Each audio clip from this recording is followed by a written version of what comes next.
First stop in Big Bend National Park. We just stopped at an overlook, the Rio Grande overlook. So we're gonna walk up and see what we can see. Unfortunately, the dogs can't come. They are not allowed basically anywhere outside of a parking lot, which kind of sucks. But we're here, so we're gonna make the most of it. I'm Angie, and along with Kevin, my husband, we own Happy Acres Campground in Angola, Indiana. But we don't just own a campground. During the off season, all winter long, we load up Roxie and our 2 dogs, Jane and Dexter, and we go on adventures. We find new places, we explore, and we want to take you along with us.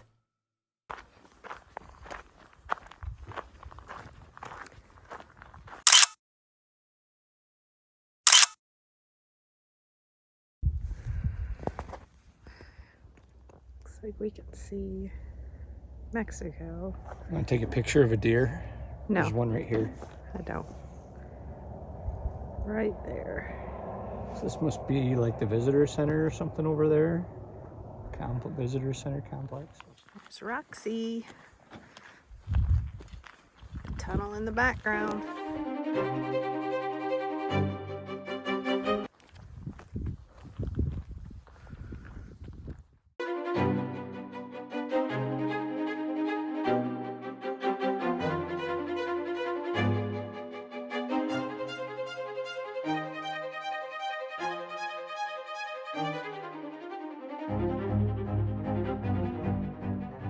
We finally get to see some water.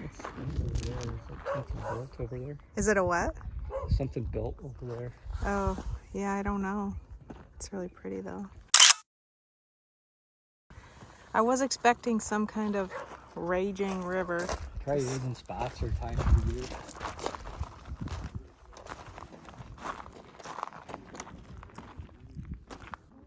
Look, there's a little boat over there. Yeah. I'm guessing they aren't really technically allowed to, or is that the crossing? Might be. Oh look, there's somebody coming in a horse over there. You see it? Yeah. Anyway, what's really cool is that you can actually cross the river into Mexico here, and you still have to have your passport and, you know, do the whole border patrol thing. But according to some of the locals we talked to, they actually take you over on a boat, and then you can ride donkeys into town and, I don't know, spend the day. But it's only open 9 to 4, so if you aren't back on this side of the river by 4, you're spending the night over there. Unfortunately, we can't go because of the dogs. Dogs are not allowed to cross the river here. We would definitely do that if that was an option. So can't tell you if it's cool or not because we're not going. How fun. Hola!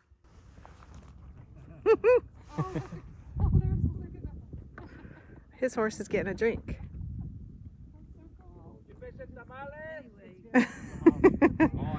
I would like to have some tamales. I feel like maybe that's not legal. They're kind of relaxed right here. Well, it's definitely not deep. Oh, he's staying in the water. Maybe if you don't get out of the water. We must have to go down there to get him. Nope, he's coming on shore.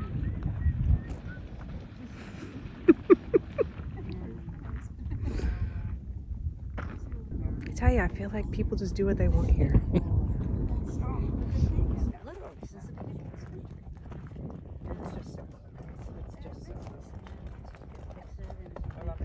Instead of all Of course. Look what I got at the little market. I get to fill my need for weird gravy boats. How fun is this? I don't know if it's actually handmade or not, but it's really cool. That's pretty cool right there. Kevin likes the adventure bike to go with the adventure van.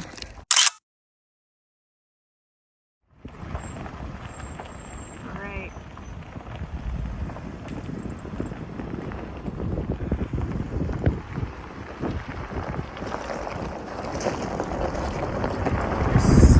starting our off-road adventure with the new suspension. Did you adjust it? Yeah. All right.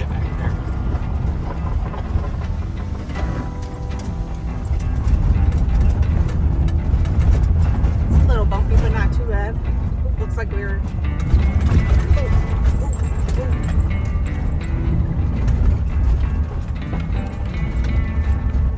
someone else out here.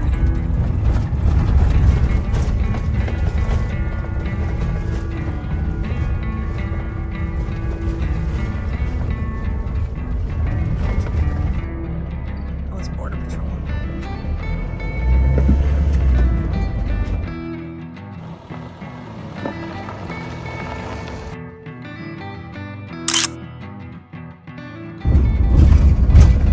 I will say I don't think Roxie would have made it with the old suspension. It would have been brutal.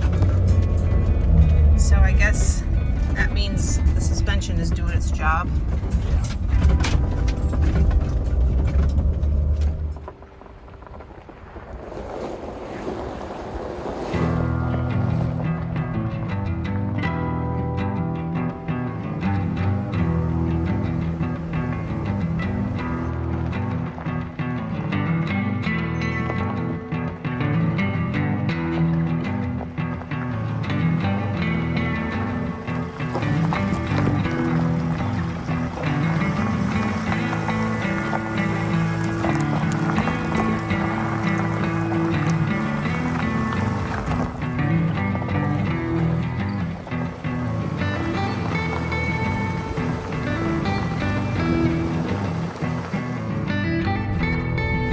Having fun off-road?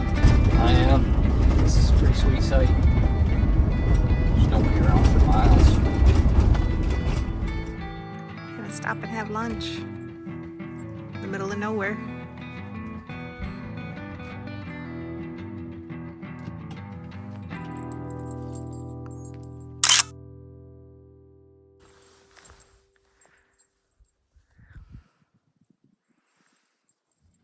Are you guys playing in the desert?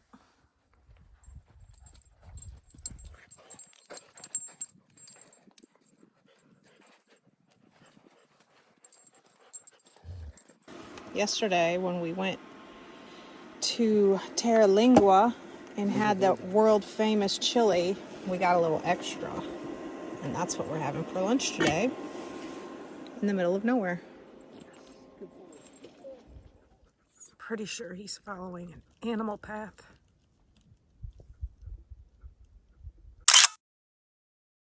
Is that dude naked? I hope he's not naked. I don't know, but we found some campers in the backcountry. Potentially could be naked. He appears to be naked.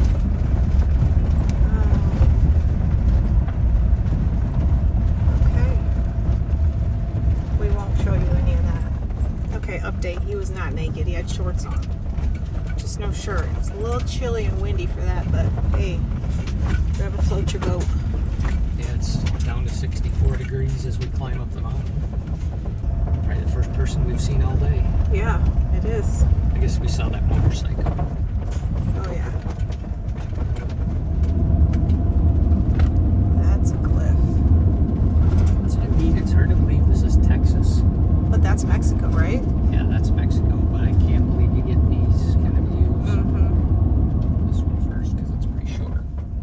So, I'm pretty sure I read that you're not supposed to get in the river.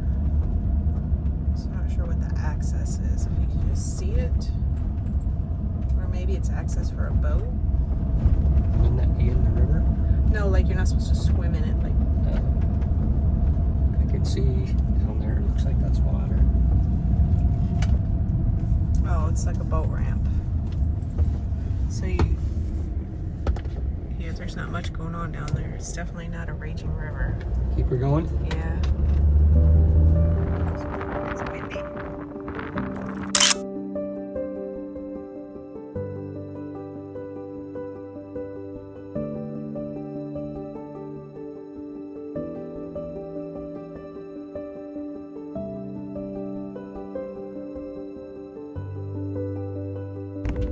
Well, we are wrapping up our, well, we're not quite wrapping up, but we're what is this, the last leg of our trip through Big Bend National Park.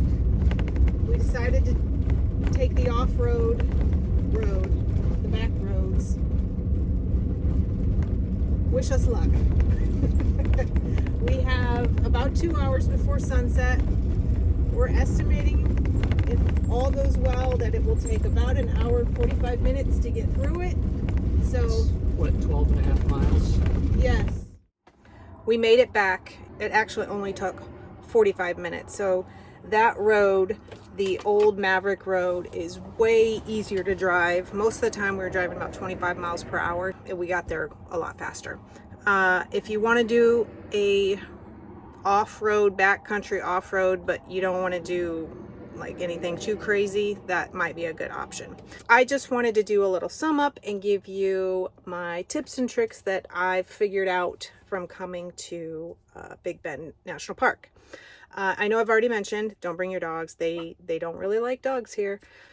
It kind of limited what we could do. We didn't get to go hiking, so I can't really tell you anything about how that is. We did do the backcountry roads with the with Roxie and her new suspension, and it was awesome. It was so fun. Definitely worth it if you have a 4x4 or high clearance vehicle. Definitely worth it. We got to see things that we wouldn't have seen otherwise. This park is huge. It is a huge park. I think when I looked it up, it said the 15th largest national park out of 63. So pretty big. It has just over 800,000 acres. And to give you some kind of reference for my Indiana friends, Happy Acres is in Steuben County. And Steuben County has just over 200,000 acres. So this park is 4 times bigger. You know, we stayed here one full day at the park. Kevin and I talked, and we both agreed that probably one day for what we want to do wasn't enough. If you just want to drive through the park and that's it, just on the paved roads, then one day is plenty. You can see all of the sites and get to all of the visitor centers in one day, and it would be fine. But if you want to do any off-roading or any hiking, I would recommend more than one day, maybe 2. If you want to do all of the things, especially if you want to do some kind of river activity, I would suggest maybe planning on 3 full days in the park. Which gets me to the river. There's 245 miles of river that is recreational. The park does not offer any kind of recreation or equipment rental or anything as far as the river goes. So you have to set that up outside of the park. We didn't do that because we had the dogs, so I can't really give you any advice of where to go, but I'm sure that there's stuff in Terlingua. There are 4 campgrounds that you can camp in the park, but only one of them is full hookup. And there's also the backcountry campsites, which if you have the ability to boondock or dry camp, I wish we would have done that at least one night, because some of those spots out there are so cool, but you have to go in the backcountry to get to them. So you have to have a high clearance or a 4-wheel drive vehicle or something. They probably fill up fast, so I would recommend booking out far. The campground that we're staying at is outside of the park, and we called the day of, and I would say there's, I don't know, 800, I'm exaggerating, but a ton of campgrounds around here, plus a ton of like unique stay Airbnbs and things like that all over the place around here. So I don't think you would have a problem finding some place to stay outside of the park, but if you want to stay in the park, you probably need to book in advance. There is only one gas station in Terlingua or in surrounding areas, but there are 2 gas stations in the park, and one of the locals told us that the gas station in the park is cheaper. So we went to the park today, and the first thing we did is got gas, and it was cheaper. So if you need gas, get it in the park. Everything is a little more expensive here just because we are in the middle of nowhere. One gas station or in one grocery store. So get your groceries and your food, your supplies before you get here. We made that mistake and we had to go to the grocery store. It's pretty expensive. So that's my tips. It's definitely worth coming here. It's beautiful. It's not like anything that we've seen before. So that is a wrap. I hope you enjoyed Big Bend as much as we did. It was so fun. It was such a great experience and we highly recommend it. If you want to continue along with us on our journey, make sure you hit the like and subscribe button, and we'll see you again next week. Until then, don't just camp, camp happy. We're going to La Kiva. Apparently it looks like a cave on the inside. Wait, I'll open it like Oh a my counterbalance. gosh, Wait. that's a door right there. You can't tell, but it's like angled, like a cellar door or something. There we go. Going into the cave.